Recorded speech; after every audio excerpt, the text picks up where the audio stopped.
So you just created your Scratch account. You're fired up, ready to build the next viral game, and then you see it.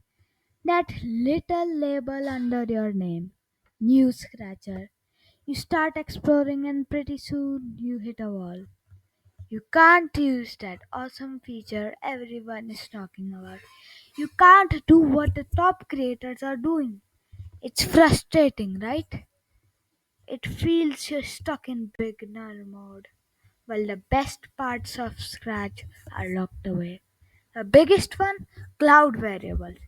This is the feature that opens the door to saving high scores, creating worldwide leaderboards, or even just letting a player save their progress. It's the key to making professional projects in Scratch. And as a new scratcher, it's out of reach. But what if I told you there's a clear, guaranteed path to ditch that new scratcher status for good? Oh, wait, I just told you. What if you knew the exact steps you need to take to unlock every single feature on the platform? Well, stick around because I'm going to tell you the secret of becoming a scratcher. And for proof, I have made 3 plus accounts scratcher, so you are getting these tips from a pro. Before we get into the how to, let's talk about why this even matters. Is graduating from a new scratcher to a scratcher just about a title change? Absolutely not. It's about unlocking a whole new level of creative freedom and really joining the community. The most important perk is getting access to cloud variables. As a new scratcher, your variables reset every single time someone stops and restarts your project. That's a huge limitation. Imagine you're building an amazing game, but no one can save their high score. All the effort to climb the leaderboard just disappears. It is a bummer for players and holds you back as a creator. This one feature also makes projects look more professional and keeps people coming back. Since they are stored on Scratch's server, which means the data sticks around for everyone. You with these you can build global leaderboards, save codes in which players can pick up where they left in a big RPG, or even just build multiplayer games. And that's not all. As a scratcher, you get to create and host your own studios. New scratchers can join studios, but they can't start or host their own. Then there are the little things that make life easier. The annoying wait time of posting comments gets cut in half, from 120 seconds to just 60. It might not sound like a big deal, but when you're active in the community, leaving feedback and asking questions, that extra minute of waiting for every single comment really gets old fast.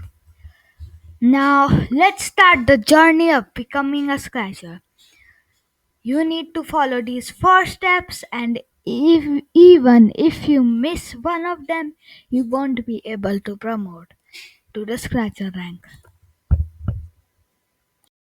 The first step is simple, but you absolutely cannot skip it.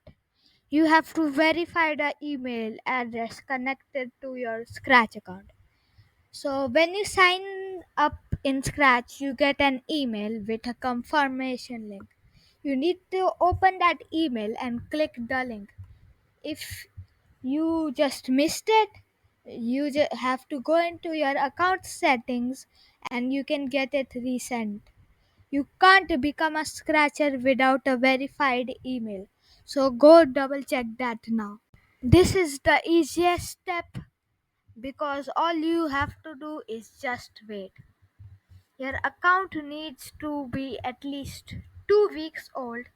Some people say it can take a bit longer, maybe closer to a month, but this depends on how active you are. And 2 weeks is the bare minimum. There's no way to speed this up, and the system needs to check if you're sticking around in their website. This step is where you get to actually create stuff, because to become a scratcher you need to share at least two of your own projects, and the keyword here is own. It's not enough to just remix them and just share them, it's to actually create your own projects. So, what do you share? Does it have to be perfect? Nope. The system is just checking that you shared something, not how complex it is. But this is your chance to actually make a good impression. Instead of sharing blank projects, try to make something you're actually interested in, like a basic clicker game. The goal here is to show you are an active creator, give your projects a clear title, and write down how to play your project in the instruction box. This gets the requirement done and starts building your reputation. This step is super important because it proves you're a positive member of the community. You need to actually participate. What does that mean? It means commenting, loving, and faving other people's project. Try to leave helpful comments instead of just cool. Say something like, "This game is really fun." Maybe you could add a timer to make it more challenging. This kind of feedback helps other creators and shows that you're paying attention.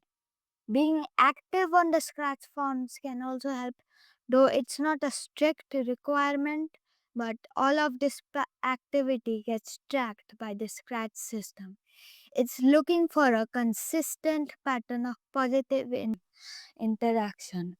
So be friendly and be helpful and be a kind member of the community. And that's it. You know all the stuff. By following these steps, you can become a full scratcher and unlock all the cool stuff the platform has to offer. If you found this guide helpful, hit that like button and subscribe for more scratch tips. If you enjoyed this video, you will guaranteed enjoy this next video in which I solve the mystery of Griff Patch's lost game.